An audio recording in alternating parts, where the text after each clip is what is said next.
Yes, I've literally just got back after the flight from Prague. It's been a long few years managing over in Eastern Europe, and I'm just glad to be home, glad to be just not doing anything and not managing a team. I think I'm going to just stay away from management for a little while. I think that's right. Anyway, I'll catch you later on. I'll go on, mate. See you in a bit. There we go. Sad and shocked to be told his services are no longer required here at Elland Road. But in recent months he's faced fierce criticism from those who at one time regarded him as a hero. Saturday's 4-0 drubbing by arch-rivals Manchester United was the final straw. Embarrassing the team and fans alike, it raised fears that without action the side could nosedive towards relegation. Well, I think I know what's coming in 3, 2, 1. Hello Tom, it's me, Andrea Radrazani. We've sacked Bielsa after we led our under-18s to an embarrassing 4-0 defeat to Manchester United under-18s in a pre-season friendly. Quite frankly, it's not good enough. We've just noted that you finished your tour of Eastern Europe, good job with Pushers Academy, and wondered if you wanted the job. How does a £41 million transfer budget sound? Please help us, we need you. All my love, Andrea. Well, I'll do it, but only because he sent me all of his love. I'll do it.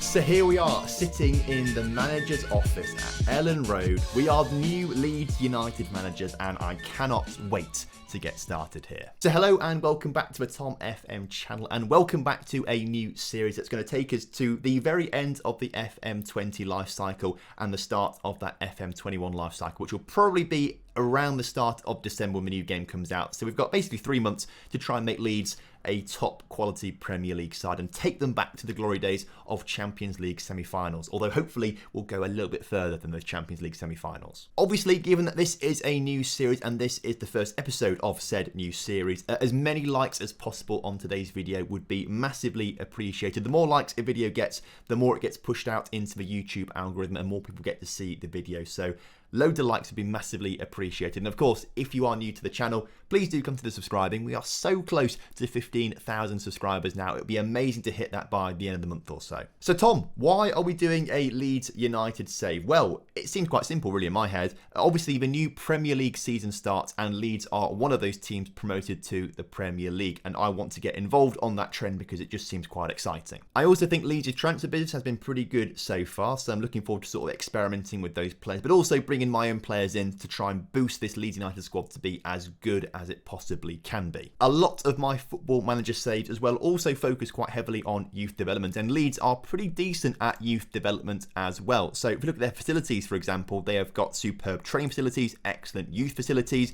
only good and adequate junior coaching and youth recruitment, but we can improve that ourselves. But they've got all the foundations there for really good youth development, so that would be great to get involved with. They already have some really decent young players actually. Under 23 squad, let's have a look at that squad. We've got a couple players there with 4.5 and 5-star potential. That's what you love to see. And in the under 18 squad, there's a certain chap here, Noah Kenner, who is 16 years old. He's got 5-star potential and is actually one of the best CDM wonder kids in the game right off the bat once he reaches that potential. So Noah Kenner is a player that we really want to start to build our squad around in the future. Unfortunately, I've just noticed 11 clubs are interested in him, so we'll have to offer him a contract very quickly to get him locked down to a pro deal for when he turns 17 years old. Otherwise, anyone can poach him, and that would be quite upsetting if we lose him straight away. So I'll try and get a contract sorted out for him ASAP. And actually, whilst I think about it, it probably is worth mentioning that we are using an updated database with all the latest transfers that are accurate up to the 6th of September. So unfortunately, Callum Wilson going to Newcastle United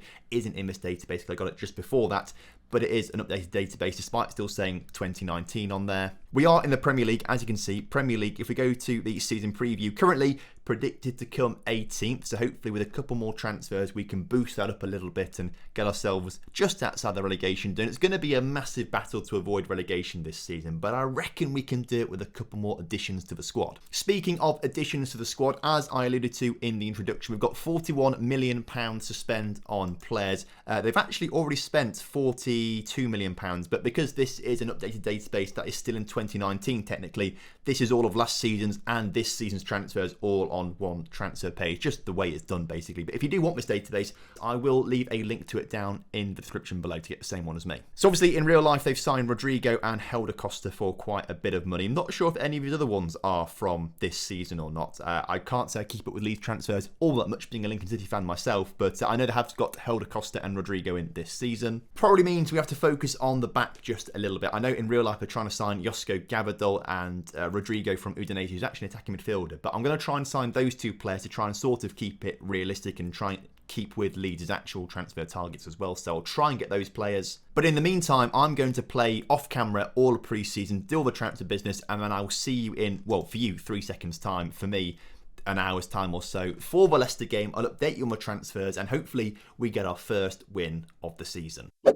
And just like that, we're back. Pre-season done, and we are moments away from kicking off against Leicester to kick off the Premier League season. But of course, I've got to talk you through the stories of the off-season. And that starts off with us trying to sign Josko Gvardiol and Rodrigo de Paul from Udinese. And quite frankly, it didn't go very well, as you can see. Currently, De Paul has no interest in signing for Leeds United. We had bids accepted, he just never wanted to sign a contract, so I tried to butter him up in the media, but every single time he had no intention of signing for Leeds United. So we didn't manage to get Rodrigo de Paul, and in a similar vein, Josko Gvardiol had no interest in joining Leeds United in the Premier League. Again, bids accepted, just didn't want to enter contract negotiations. And then, to make things worse, I went to offer a contract to Noah Kenner, and of course, he decided that he didn't want to sign a new contract. 11 clubs were interested in him, ranging from Leicester, who actually got him, Man City were interested, Real Madrid were interested, so we were never going to keep him. He never wanted to sign a contract, and he went to Leicester, weirdly, instead of all the other clubs, but I guess maybe they didn't offer him contracts, Leicester did, and he took the gig there instead. So I was rather frustrated that 2 players didn't want to sign, and we lost literally the player I was just bragging about, saying, we've got this guy, he's amazing, let's try and keep him. We lost him. So I did what I always do in Football Manager when I get a little bit down, and I decided to scout every single wonder kid possible. When you're on your scouting screen, if you add in the media description to your scouting list, you can see some guys have Wonder Kid next to their name. So sort it by that. You can find all the Wonder Kids, and I scouted all of them out to try and find just someone who might be interested in signing for us to make me feel a little bit better. And I found someone. The first signing of summer was Justin Kluivert, the young wonder kid coming in from Roma. Roma, for whatever reason, in-game just don't really value their players, for whatever reason, because Justin Kluivert is amazing. He's a very, very good player. In my stream save with Arsenal right now, we signed him and then sold him for £120 million further down the line. So if you want to watch that save, I do stream a few times every single week over on twitch.tv/TomFM. Link in the description, so go and follow me on there so you never miss a stream as well. But £15.25 million is a very sweet deal, I think, for him, particularly when you consider that I have sold him in the past for £120 million. So if he develops nicely, we've got a fantastic player on our hands in Justin Kluivert. He is on £100,000 per week, though, which is far too much. He's on, I think, nearly double the next player, basically. So he is the talisman of a squad. We've got to pay him big, and we need to get big results for him because he's on a ridiculous wage, but he's a very good player. He will develop very nicely as well, fingers crossed. So after spending £50 million on him, I thought actually it might be a good idea to check where we're actually weak in the squad. And as it turned out, we're not very good at left back according to the game, so it was my mission to then try and sign a left back. There were quite a few available who were a bit better than what we already had, including Kurzawa from PSG. Again, a £7 million bid accepted for him, but unfortunately, because he's been at PSG, he expects tons of money, and he wanted at minimum £150,000 per week, which we couldn't afford. So unfortunately, Kurzawa didn't join the club, which was rather sad. But instead, we did manage to pick up for £6.5 million Dutch left-back Haps from Feyenoord. Maybe not the best one we could have got, but he'll definitely do for this season. He's the best left wing-back that we've got at the club and should do a job until we get more money to sign someone better down the line or get a good youth intake come through. Following that, there was some more good news. Finally, after buttering him up in the media and getting scout reports on him constantly, Josko Gabadol was happy to sign for the club. We had to pay a little bit more, £7 million. But Josko's here, the 17-year-old centre-back, and will probably play actually a fair few games this season. On 11 grand a week, it's a very cheap contract for us over a good few years as well. He's got lots of potential to improve. So I'm very happy with the signing of Josko. Hopefully he develops quickly and will become a regular first-team starter for us. Following that, we had a big offer actually for Adam Forshaw for £7 million, rising to £8 million from Shenzhen in China, which I accepted. Now, he's not in-game the best centre midfielder in the world, and I think he was third or fourth best for Leeds United. So in real life, I guess he's a bit of a talisman, but for me in this save, in-game, he wasn't great. So I thought getting the money for him after spending big money on, obviously, Justin Kluivert and Haps as well, we had to recuperate some of that money. So we sold Forshaw and got that money back into the club to reinvest in a couple other players. The first one being a replacement for the exiting centre midfielder. Instead, we've managed to get Carlos Elena in on loan from Barcelona, a fantastic centre midfielder, very young, might not be classed as a wonder kid anymore because he's actually 21. I think he has to be 20 and under to be classed as a wonder kid, but 3.5-star current ability, 5-star potential, will be a great player for us this season. Carlos Elena, welcome to the club. I think we might be able to get him permanently next season if he plays well for us and we develop a good bond with him, which would be fantastic stuff. I also had to spend some money on Lincoln City as well to try and help my boys out there in League One. So we've signed Ellis Chapman, who in reality I don't think is quite got the potential to be a Premier League centre midfielder in the future, but Football Manager seems to think that he will be, as you can see from his predictions there. So hopefully he turns out very good for us. In reality, I don't think he'll be quite that good. He's actually left Lincoln in real life and is actually without a club right now, so that might allude a little bit more as to what his potential actually could be. But in game, they seem to rate him quite highly, so hopefully he develops very nicely for us at Leeds United. And we should be getting another centre midfielder into the club very shortly. Jean Lucas coming in from Lyon on loan pending a work permit, which I think he should be getting, which would be quite nice to have another good centre midfielder in the squad. Looking at our squad depth, attacking wise, I'm very happy with what we've got. We've got some really, really good players. We are a little bit weaker at the back. Not a lot of depth at right back right now, so we need to get another right back in there as well. So that's going to be my next target, but after that, no more transfers, because I've had to move a lot of the wage budget, or sort of a lot of the transfer budget into the wage budget to actually afford players. Justin Kluivert, £100,000 a week. Had to do a bit of that, but we should have enough to get another backup right back in there behind Luke Ayling. So with all the friendlies out the way, with all of the transfers out the way, it's time to get started in this new Premier League season against Leicester. Unfortunately, despite the signings, our pre-season preview, if we have a look at the pre-season preview, we're still 18th. A little better odds than what we were. I think we're 850 to 1 before, now 700 to 1, but obviously, we're not going to be troubling the top half of the table this season, I don't think. Now, because of a couple of injuries and a little bit of lack of depth at the back, our back line for today's game is actually a little weak, I must say. We've got no proper CDM either, so actually a CDM is a position that I want to be getting, but this is the rather attacking formation that we're going to go for against Leicester away from home today. It's a bold move, but why not give it a go? I suppose these players will have got promoted by playing attacking football from the Championship, so let's just try and keep that going, Sheffield United style, and fingers crossed it all works out well for us. So I'll introduce you to players as and when we go through, and so what I'll do is introduce you to players as and when we meet them throughout this save, but I'll go through the first 11 right now. Of course, Kiko Cassie, who's actually 32 years old, thought he was really young, but apparently not. He is the ever-present goalkeeper right now for Leeds United. Will do well this season, maybe next season, but a replacement for him will need to come in pretty sharpish. Of course, the new chap Haps playing at left back hopefully is going to do quite well for us, bombing up and down that left-hand side of the pitch. Josko Gvardiol comes in for his debut today, mostly because Liam Cooper is currently injured with a pulled groin, out for a few days. I'd probably rather start him and Koch in the team as well. Obviously, the best name in the team, Robin Koch. I'd rather start those two because Josko maybe not quite up to speed, particularly being 17 years old. But we've got to give him a chance today, Josko. So hopefully he does well for us. And as previously mentioned, Robin Koch, probably the best centre-back we've got in the club right now, starts alongside him. Now, normally we'd have Luke Ayling at right back, but as you can see, he's currently injured, coming back from torn ankle ligaments, out for another 4 weeks or so. And because we've got no other proper right back in the entire Leeds squad, we need to get another one. We are playing 19-year-old Robbie Gotts, who's more of a right winger as opposed to a right back, but can sort of play there. So fingers crossed he does well. If he doesn't, well, it's our own fault for not signing another right back, really. This is going to be the danger zone, the sort of right back position. So hopefully Koch alongside him will sort of help him out a little bit, and hopefully we'll keep strong down that right hand side. Very pleased, though, with our centre of midfield. Of course, Calvin Phillips, Mr. Leeds United, I think, is playing in that box-to-box winning position, or box-to-box midfielder position, I should say. He looks fantastic. A very good all-round player. Probably the best player we've got in this Leeds squad, I might say. Also 23, still young, might develop a little bit more as well. So very happy with him starting alongside our loan signing, Carlos Elena, in from Barcelona. Great first touch, great passing, great technique, great flair. What do you want in a centre midfielder from Barcelona? All of those things. You love to see it. Then we get on to what I'm most proud of, actually, our attacking midfield.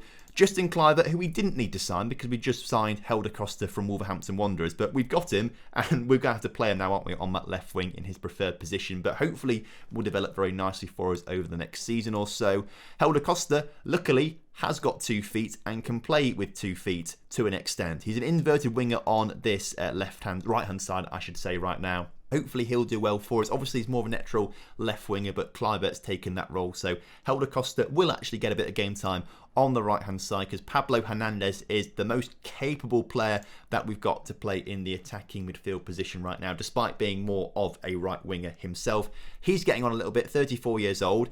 His physicals are rapidly declining, so expect him to be replaced in the coming season or so. And of course, the big signing of the summer in real life, Rodrigo is going to be starting up front for this Leeds United squad.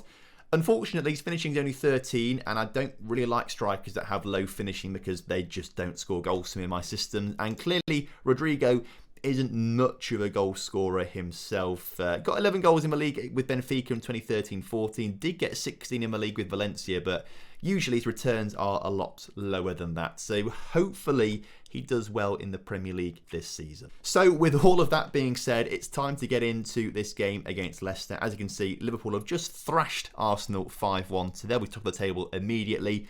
Hopefully we can be level on 3 points with them after this game is finished as we submit the team and head out for our first Premier League game of the season. Right then, kickoff is upon us here away at Leicester. If we can just try and keep a clean sheet, I think that would be a good result. A 0-0 draw would be great. I mean, any sort of draw I think would be a very good result for us. I can't really see us winning this, being a newly promoted side to the Premier League against a very good established Premier League side, but in less than 120 seconds, we've opened up the scoring. Rodrigo, who I just slagged off and said was a rubbish striker, has proved me wrong because he scored a goal inside of 120 seconds. Fantastic from him. The new signing, Haps and Kluivert, all combining there to put it onto the head of Rodrigo. Lovely stuff. What a great start to the game. But is there another chance for us to attack right now as Kiko Cassie gets the ball in his hands and launches it up to Carlos Elena into Hernandez. Back to Carlos, the two Spaniards combining there as Haps looks to come forward down that left-hand side. He's looked very, very good so far, as has Justin Kluivert, as has Carlos. Everyone's looked good basically. As Rodrigo's put forward again, but Schmeichel makes a really, really good save there, I must say.